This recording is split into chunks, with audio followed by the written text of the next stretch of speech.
सत्य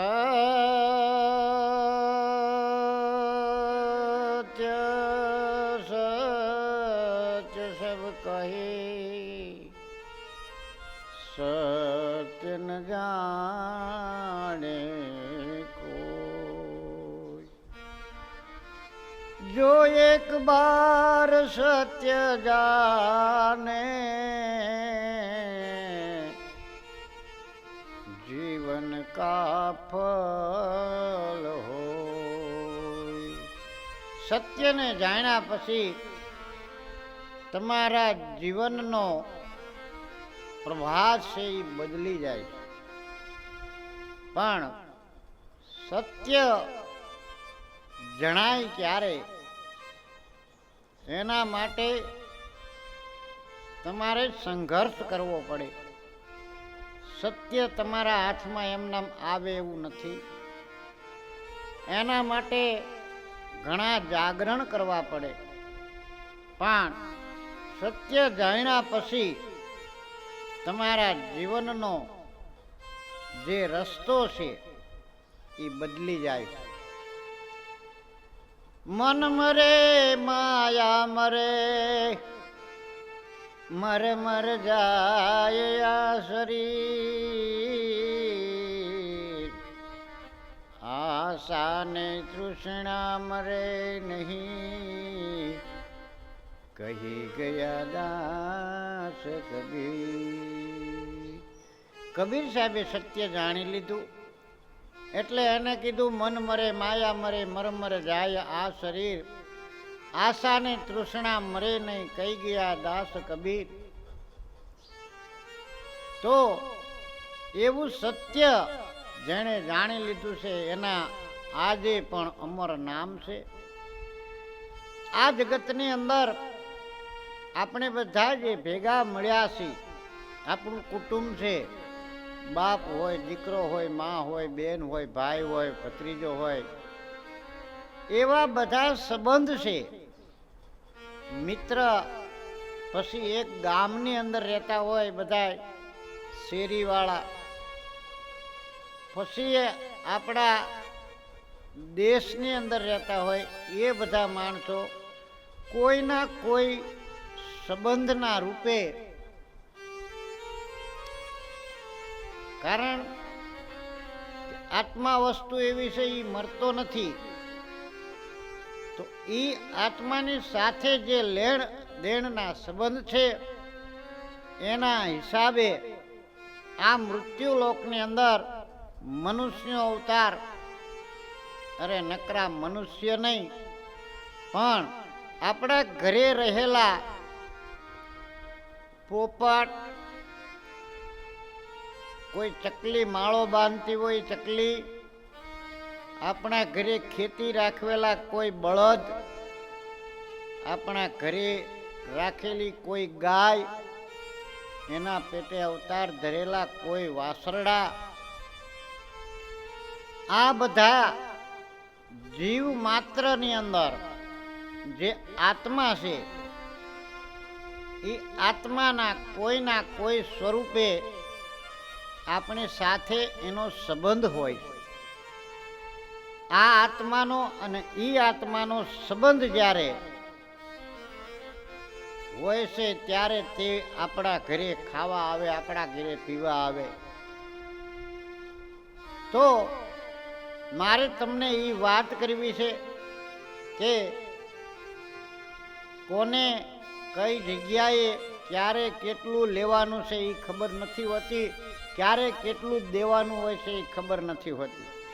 પણ જેને જેને ખબર પડી જાય છે, જેની પાસે જ્ઞાન આવી જાય છે, એ કોઈ દી મનની અંદર શોક નથી કરતા કે મનની અંદર દુઃખ ઊભું નથી કરતા। કોઈ માણસ આપણી પાસેથી 500 રૂપિયા લઈ જાય અને પછી એ પાછા ન દે એટલે આપણને દુઃખ થાય, પણ જો તમારામાં સમજણ હોય તો તમે એવો વિચાર કરો કે એ આપણી પાસે માગતા હશે એટલે આપણે દેવા પડશે। ખાલી એટલો વિચાર કરો એટલે મનની અંદર દુઃખ ન થાય। બીજા નંબરે કદાચ એ માગતો ન હોય અને આપણા પૈસા એને ડૂબાડ્યા હોય, આપણા પૈસા પાછા ન દેતો હોય, તો તમારા મનને અંદર એવું રાખવાનું કે આ જન્મે નહીં તો ભલે પણ ઓલા જન્મે એ મને પાછા આપવા આવશે. આટલો વિશ્વાસ રાખો એટલે પાછા તમારા એને આપવા આવવા જ પડે. એક ગામની અંદર, ગામ બહુ નાનું એવું, એની અંદર એક બ્રાહ્મણનું કુટુંબ અને એટલા બધા થોડા દુઃખી કે એની પાસે બહુ પૈસો ટકો નહીં, પણ એના ઘરે જે ગોરાણીમાં હતા એ આવું આધ્યાત્મિક જ્ઞાન જાણતા હતા અને બ્રહ્મ અદાને એટલું બધું કાંઈ જ્ઞાન હતું નહીં, એટલે મનની અંદર દુઃખી થયા રાખે. પણ એને ભગવાન માથે ભરોસો હતો. બે દીકરીઓ 18 વર્ષની થઈ ગઈ. આજથી લગી તો જેમ તેમ કરીને એને ચલાવ્યું, પણ હવે દીકરીના લગ્ન કરવા એટલે એના માટે તો નાણું પૈસા જોઈને આપણે એમ કંઈક હાવ નિર્ધની રહેવી તો ભગવાનને યાદ કરવી એવું નથી. કારણ કે અમુક ટાઈમે તમારે ભગવાનને દીવો કરવો તો એના માટે ઘી જોઈ, તો ઘી માટે પૈસા જોઈ, તો ઘી કોઈ એમનામ આપે નહીં. એટલે પૈસો જરૂરી છે, પણ એટલો બધો જરૂરી નથી કે એની અંદર તમે દબાઈ જાઓ. એવી આસુરી માયાને જરૂર નથી. તમારી પોતાની જે કમાણી છે એની જરૂર છે. અને એ શુદ્ધ લક્ષ્મી જે છે, લંકા આખી હોનાની હતી અને દ્વારકા હોનાની હતી, બે હોનું જ હતું, બેયની કિંમત એટલી જ હતી. પણ લંકાનું જે સોનું હતું એ બાજી બોલી અને પરાયણે પડાવી લીધેલું હતું, એટલે એની અંદર અભિમાન આવે. અને દ્વારકાનું જે સોનું હતું એ સ્વાર્થ વગરનું હતું, એટલે ઈ સોના જેવું હોય તો એને નગરી કહેવામાં આવે છે અને લંકાનો ગઢ કહેવામાં આવે છે. લંકા નગરીનું કે લંકા ગઢ અને દ્વારકા નગરી, આ બેમાં ફેર છે. એટલે દ્વારકા જેવું સોનું ઘરમાં રાખવું એના સામે કોઈ વાંધો નથી, લંકા જેવું સોનું ઘરમાં ન રાખવું. આ બ્રાહ્મણે વિચાર કર્યો કે હવે મારે શું કરવું, પણ પોતાના ધર્મપત્ની હતા એને કીધું કે તમે સેવકોમાં જાઓ, સતી સેવકો તમને જે કાંઈ આપે એની અંદરથી આપણે દીકરીના લગ્ન ભલે ટૂંકા પણ કરી નાખ્યું. એટલે બ્રહ્મદાએ કીધું કે પણ હવે જો હું અહીંયા બહાર જાઉં તો મને કાંઈ બોલતા આવડતું નથી, તો ત્યાં જઈને મારે કહેવું શું? એમ તો ન કહેવાય કે મારે દીકરીને લગ્ન કરવાના પૈસા આપો, કાંઈક સત્સંગ કરવો પડે, કાંઈક જ્ઞાનની વાત કરવી પડે. એટલે કે ભાઈ તમને એવું બધું ન આવડતું હોય કાંઈ નહીં, પણ હું તમને જે કાગળ લખીને આપું ને તમારે ખાલી એટલું બોલે જવાનું અને બોલતું જવાનું, હાલતું જવાનું. જેને આની ગમ હશે, જેને આ વાતની ખબર હશે, ઈવડા એ તમને ઘરમાં બોલાવશે અને ઘરમાં બોલાવે એટલે તમારે કાગળિયો જ ખાલી દેવાનું ને એટલું જ કહેવાનું, બીજું કાંઈ બોલવાનું નહીં. કે ભલે તારે એટલું મને આવડશે. આટલું કરી અને આ બ્રહ્મદાએ કાગળ લીધો અને કાગળે ગોરાણીમાં અંદર લખી દીધું કે ઓલા ભવના ઉધારે 1000 રૂપિયા જોઈશે. આટલું લખી દીધું અને આ બ્રહ્મદા તો ખાલી કાગળ જોઈ અને વાંચતા જાય અને હાયલા જાય. હવે ગામની અંદર બધા સાંભળે એટલે મીંડા બધા દાંત કાઢવા. કોક તો એને કીધું ગાંડો થઈ ગયો છે, આ પૈસા વગરનો છે એટલે ગાંડો થઈ ગયો છે, આની પાસે લક્ષ્મી નથી એટલે ગાંડો થઈ ગયો લાગે છે.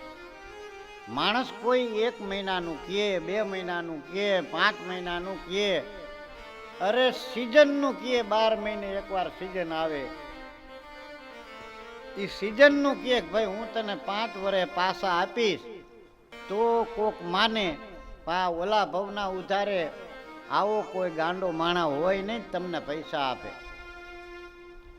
અદાને તો એ કાંઈ જે કાંઈ બોલે એને ગોરાણીમાં ના પાડી હતી, તમારે કાંઈ બોલવાનું નહીં, દુનિયા ગમે એ બોલે. એ દુનિયા બોલે એને બોલવા દઈએ, આપણે હરિના ભજન મારીએ. મારું તારું કર્યા વગર ભગવાનનું નામ લીધે જ આવું, બાકી આ કર્મ છોડવાનું નથી. હા, આપણે આપણું કર્મ કરીએ જ જવાનું છે. પછી દુનિયા તમને હાજાય કરે ને ગાંડાય કરે, એમાં જો તમે તમારું કર્મ મૂકી ભક્તિ મૂકી દો તો હાલે એવું નથી. એટલે એમ કરતા કરતા 10 ગાંવ દૂર વયા ગયા.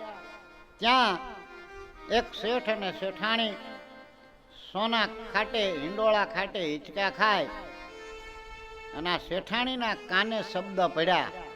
શેઠ તો પોતાના ઓલામાં મશગુલ હોય, કારણ કે એને તો પૈસા ધોમ હતા એટલે કાંઈ ચિંતા હતી નહીં, પણ શેઠાણીને ચિંતા હતી. તો શેની ચિંતા હોય? શેઠાણીને પૈસા તો શેઠના હોય, એ શેઠાણીના જ હોય, પણ ચિંતા શેની હોય? જેના ઘરની અંદર કોઈ સંતાન નથી હોતું એના ઘરની અંદર દુઃખ હોય. માણસો બધા કહે કે આના કરતા છોકરા ન હોત તો હારા હતા, પણ એવો વિચાર ન કરાય. કારણ કે આ અત્યારે ખબર ન પડે. શું કામ? સત કરાવે સાગલા ને લટકા કરાવે લોય, દુઃખના ડુંગર જે દી ઉપજે પછી બેઠું ન બોલાવે. જ્યારે મનુષ્યની ઉંમર થાય, લોહી હોય ત્યાં સુધી રોટલાય ઘડી નાખે ને પથારી હાથે કરી લે,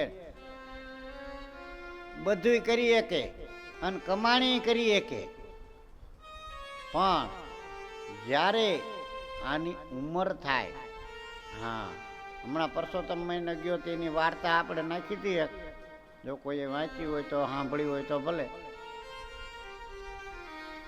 કારણ કે જેના ઘરની અંદર સંતાનનું રોવાનું ન હોય એ ઘર 60 વર્ષ પછી સૂનું લાગે. દાદા દાદી એવું કહેવા વાળું જ્યારે કોઈ ન હોય ત્યારે એ ઘરની અંદર સુનકાર લાગે છે.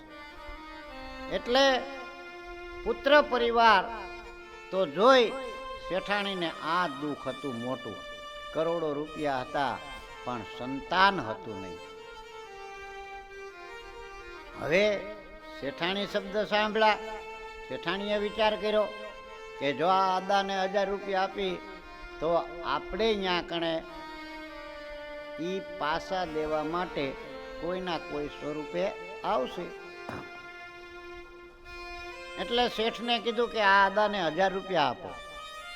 શેઠ તો અભિમાનના ભરેલા, એટલે કે એવું ન હોય ગાંડી કાંઈ, પણ કે તમારી પાસે કેટલા પૈસા? પૈસાનો તૂટો નથી, પૈસાની વાત જ નથી. આને એક ફેરે દ્યો એટલે બીજી ફેરે લાલચ કરીને પાછો આવે અને પછી આપણો કેળો ન મૂકે. શેઠાણી કે પણ તમારી પાસે પૈસા કેટલા કે મને ખબર નથી, કે એમાંથી 1000 રૂપિયા ખોવાઈ જાય તો તમને કંઈ વાંધો? એ કે ના, કાંઈ ફેર ન પડે. તો એમ માનજો કે 1000 રૂપિયા ખોવાઈ ગયા હતા, કે 1000 રૂપિયા ક્યાંક પડી ગયા હતા. જો આ તમારે વાહે કોઈ વાપરવા વાળો જોતો હોય તો આને 1000 રૂપિયા આપો, કઈ વાંધો નહીં. શેઠાણી પાસે પછી શેઠનું કઈ હાલ્યું નહીં, એટલે શેઠે હાથ પાડ્યો કે અદા અહીંયા હાલો. તો અદા તો ગયા ઉપર હિંડોળા ખાટે. શેઠ હિસકા ખાય, બોલો શું છે પ્રશ્ન? કીધું કે ભાઈ ઓલા ભવના ઉધારે 1000 રૂપિયા જોઈ. એમ કે હા. શેઠે ચોપડો કાઢ્યો, લખ્યા 1000 રૂપિયા અદાનું નામ આલ્યો. અદા ઓલા ભવના ઉધારે 1000 રૂપિયા, જાઓ. પૈસા લઈ બ્રાહ્મણ રાજી રાજી થઈ ગયો. વિચાર પડ્યો કે હવે મારી દીકરીઓના લગ્ન થઈ જશે. આવો વિચાર કરી પછી તો કાંઈ બોલવાનું રહ્યું નહીં. પાછા વળી ગયા. પાછા વળતા મોડું થઈ ગયું, અંધારું થઈ ગયું. પૈસા હારે એટલે રાતના જોખમ ખેડાય નહીં. આવો વિચાર કરી બાજુમાં એક ગામ, અને ગામની અંદર દરવાજાની અંદર ગરી અને એક ડેલી ખખડાવી. ડેલી ખખડાવી એટલે તરત ડેલી ખોલી અને આવો આવોનો આવકાર દીધો. એ જી તારા આંગણિયા એ પૂછીને જો કોઈ આવે રે, આવકારો મીઠો આપજે રે ઓજી. તમારા ઘરની અંદર ગમે એ આવ્યો હોય તેને આવકારો આપવો એ આપણી ફરજ છે. પણ રાત પડી ગયેલી એટલે પેલા ભાઈએ પાણી પાયું.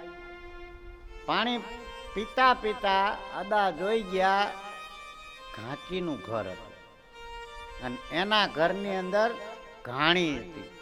અને આ ઘાણી ભાળી ગયા ને વિચાર કર્યો, કરે રે હું તો બ્રાહ્મણ અને આ તો ઘાંચી, મેં તો આનું પાણી પી લીધું, તો હવે શું કરવું?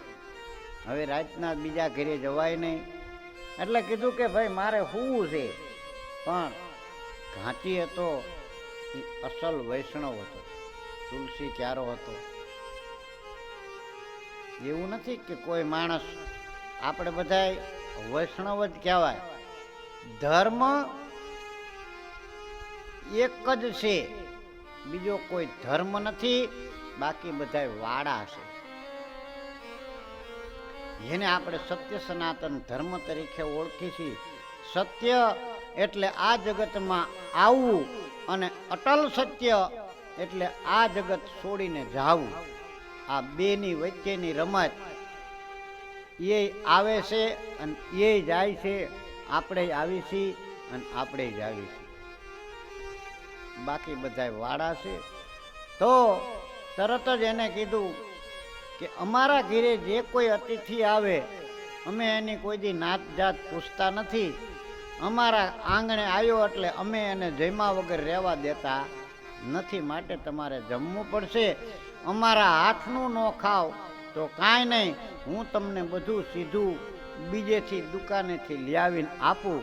એ રાંધીને જમીને તમે હુવો, પછી અમને કાંઈ વાંધો નથી. એટલે ગોરભા હતા, પોતાના ધર્મનું પાલન કરવું જરૂરી હતું. એટલે પોતે હાથે રસોઈ બનાવી, જેમાં પછી સૂતા. પણ પૈસા પાસે એટલે નીંદર આવે નહીં. નીંદર ન આવે એટલે ભગવાનનું નામ શિવનું સ્મરણ કરતા કરતા અદા પથારીમાં પીડા પીડા જાગતા હતા. મનની અંદર એવો વિચાર કરો તો પણ એ તમારું કાર્ય ભગવાન સુધી પોગે છે. જો તમે રસોઈ કરતા કરતા હરિનું સ્મરણ કરતા હોય તો એ રસોઈ પ્રસાદ બની જાય છે. સ્નાન કરતા કરતા તમે હરિનું સ્મરણ કરો છો તો એ તમારું તપ બની જાય છે. હાલતા હાલતા જ્યારે તમે રામના નામ સ્મરણ કરો છો, કોઈ પણ ઈશ્વરનું સ્મરણ કરો છો તો એ તીર્થ યાત્રા બની જાય છે. તમારી યાત્રા કરવા જવાની જરૂર નહીં. એટલે અદા સુતા સુતા શિવનું સ્મરણ કરતા એટલી વારમાં રાતના 2 વાગ્યા. એટલે પોતાના કાને અવાજ પડ્યો કે આખલાભાઈ બોલો ને, કે હવે રામે રામ. એટલે આખલો બળદ બોલવા માંડ્યો. એ આને બ્રાહ્મણ વિચાર કરે કે આટલામાં કોઈ છે નહીં, મનુષ્ય કોઈ જાગતા નથી, આટલામાં કોણ બોલે છે. એટલે પથારીમાં ઊભા થયા, જોયું તો સામે બળદ અને આખલો બાંધેલા. બ્રાહ્મણ અદા વિચાર કરે કે આ બળદ કેમ રામ રામ રામ રામ બોલે છે, આ તો અચૂક જ કહેવાય.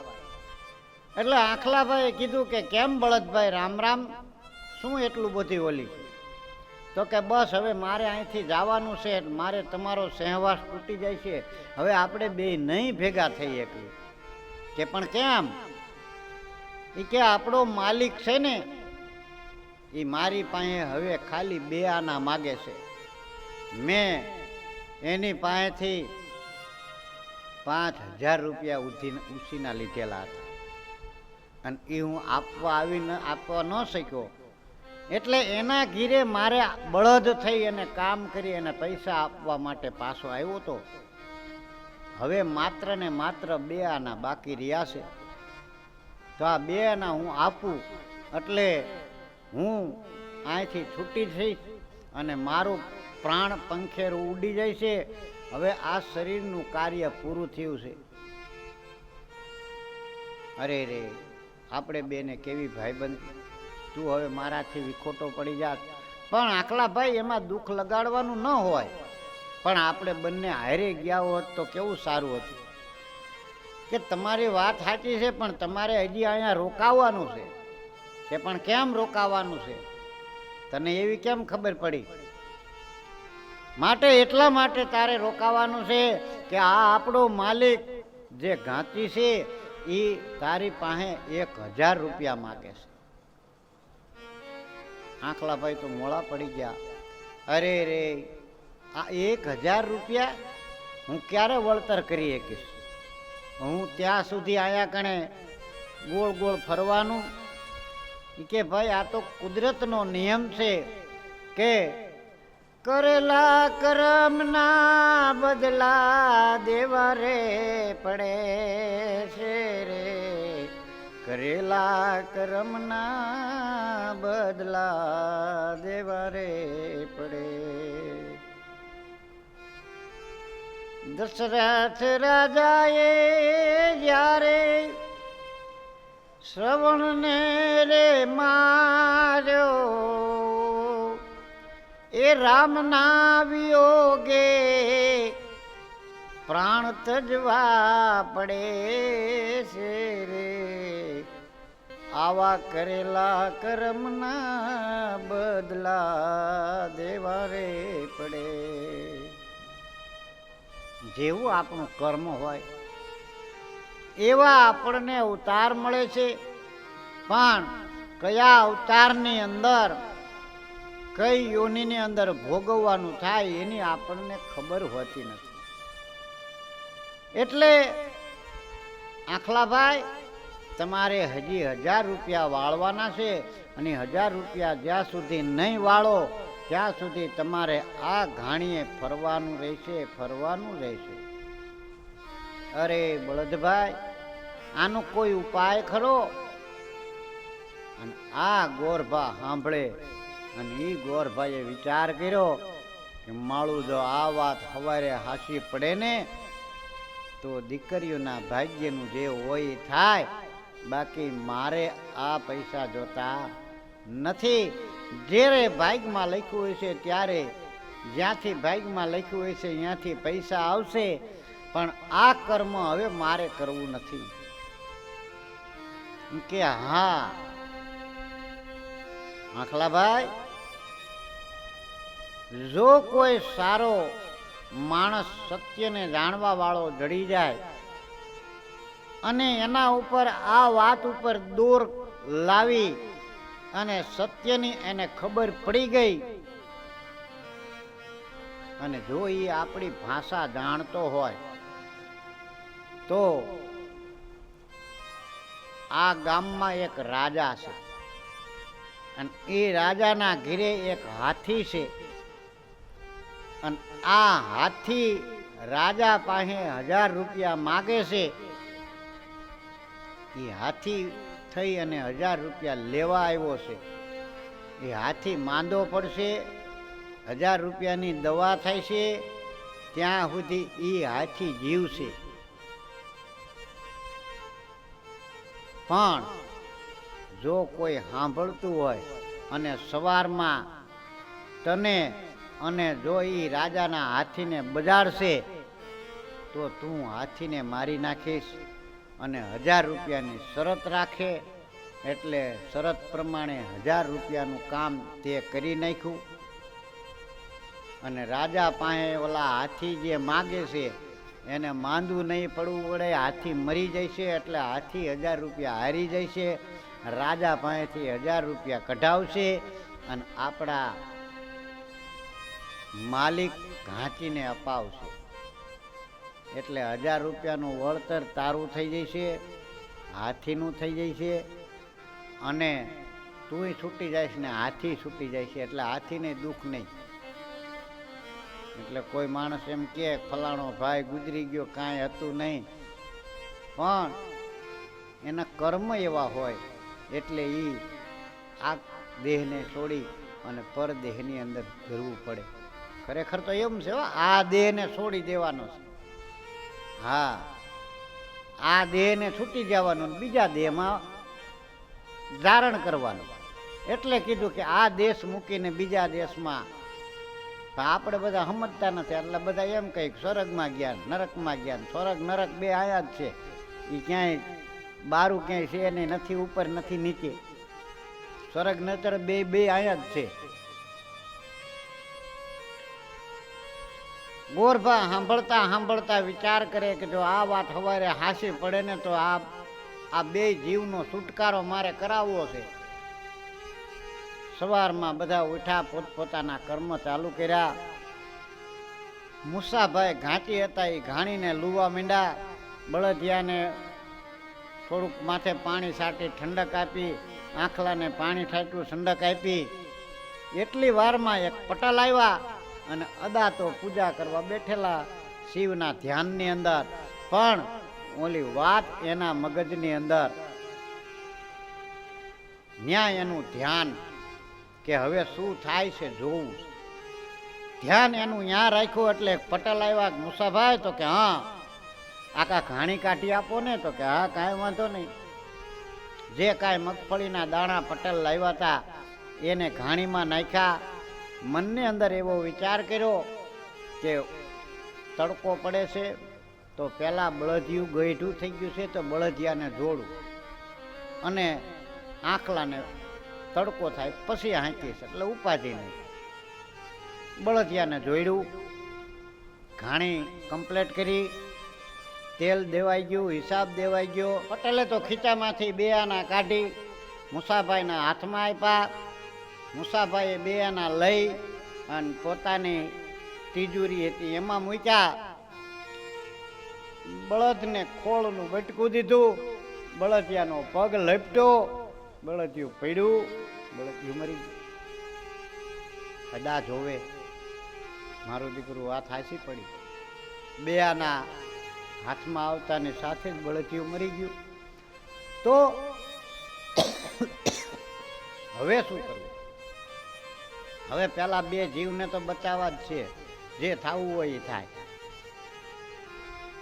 એટલે મુસાભાઈ તો માંડ્યા રોવા, એના ધર્મપત્ની રોવા માંડ્યા, અદા માંડ્યા જ્ઞાન કરવા કે, કારણ કે હવે તો એને સત્ય જાણી લીધું. એટલે તો પછી એને પછી કાંઈ કહેવાનું ને, આત્મા ખુલી ગયો, આત્મા જાગૃત થઈ ગયો.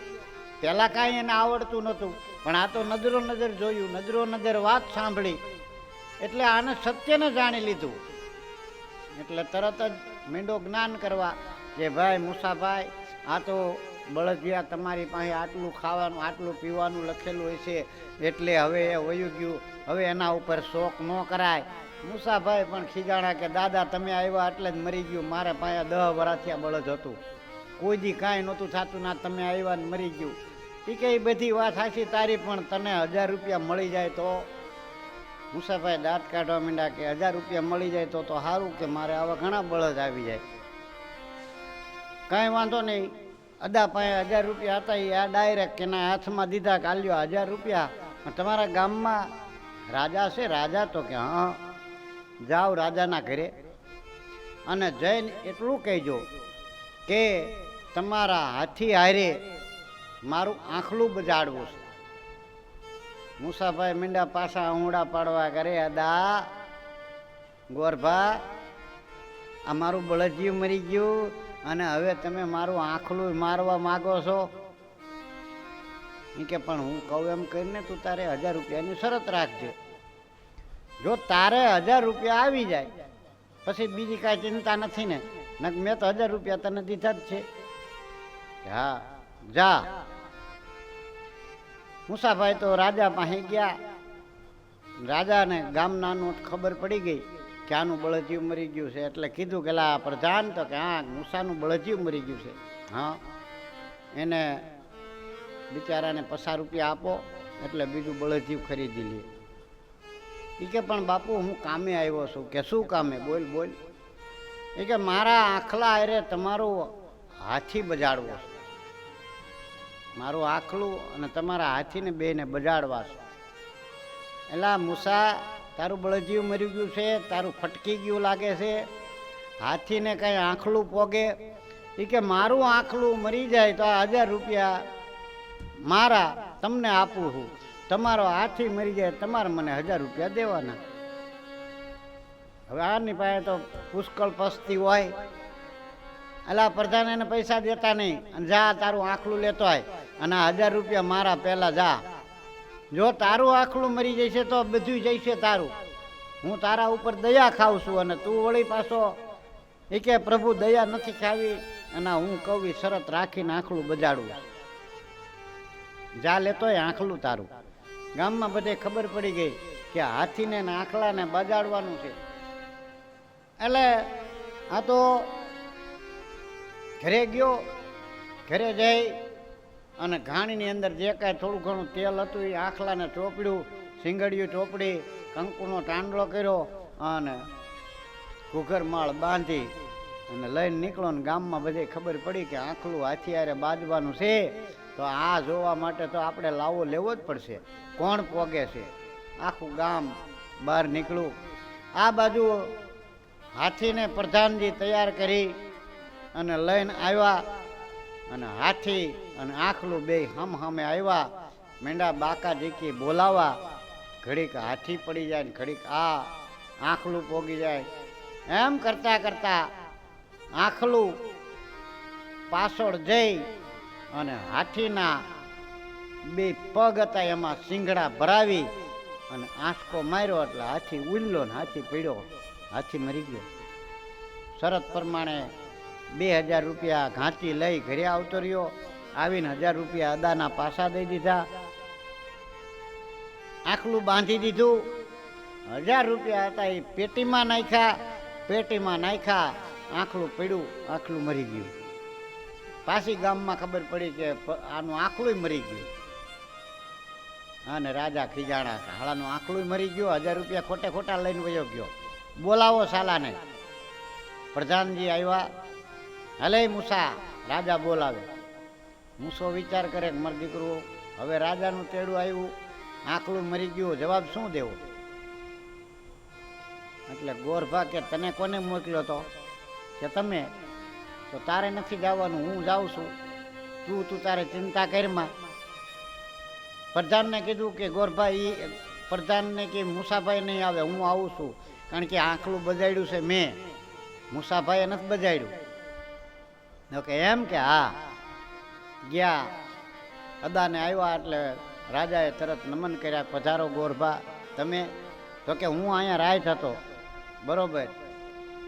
આપણા મૂસાનું આંખલું મરી ગયું એવા સમાચાર મળ્યા એટલે મૂસાને મેં અહીંયા તેડાવ્યો. એ કે પણ મૂસાને તમારા હાથીયારે આંખલાને બજાડવા વાળો તો હું છું.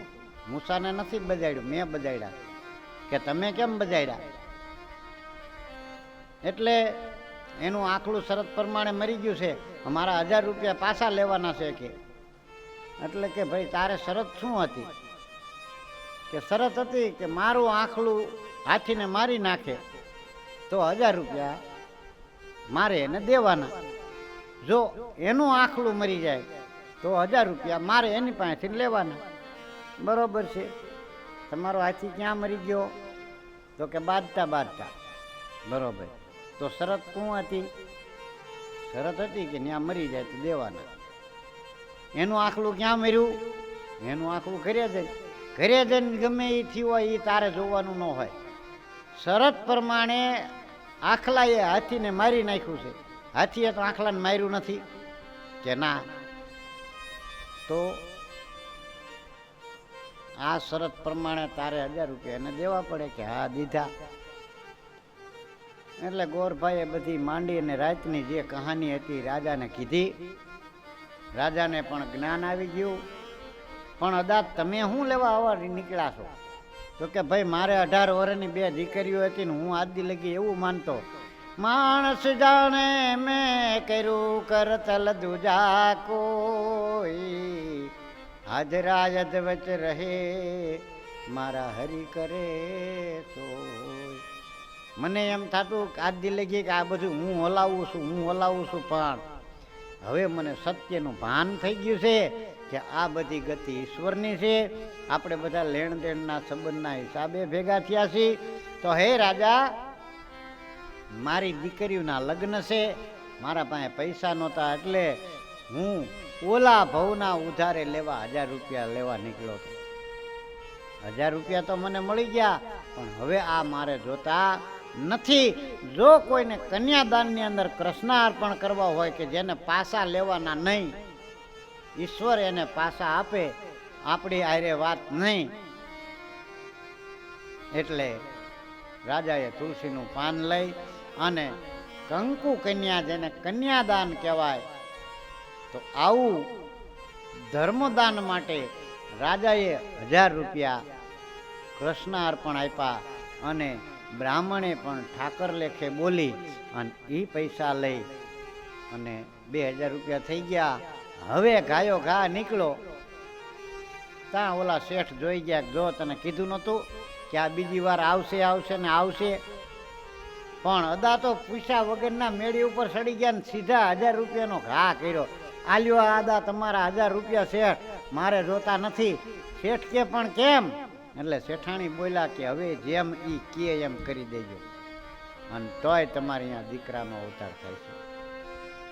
અરે પણ તમે અદા, મારે તારો આંખલોય નથી થવું, મારે તારો બળદય નથી થવું, મારે તારો છોકરોય નથી થવું, ને મારે તારો હાથીય નથી થવું. આ 1000 રૂપિયા જમા કર. પણ દીકરી ઈ કે એનું જે થવું હોય થાય છે. 1000 રૂપિયા પાછા દઈ અને અદા તો અહીંયાથી નીકળી ગયા. ઘીરે આવી દીકરીઓના ધામધૂમથી લગ્ન કરી અને હવે 2000 રૂપિયા આવી ગયા. કારણ કે 1000 શેઠે દીધા કૃષ્ણાર્પણ અને 1000 રાજાએ દીધા. આ બેયના ઘીરે એક એક દીકરો. ધર્મદાનના ફળ પ્રમાણે આવો દીકરો એને મળ્યો. એટલે કોઈ પણ ધર્મ, કોઈ પણ કર્મ કરો, નિસ્વાર્થ ભાવે કરો. સ્વાર્થ તો સૌ કોઈ કરે, પરમાર્થ કરે નહીં કોઈ. હાથા કાઢી મેલે મસાણે, કોદાળી મેલે નહીં કોઈ.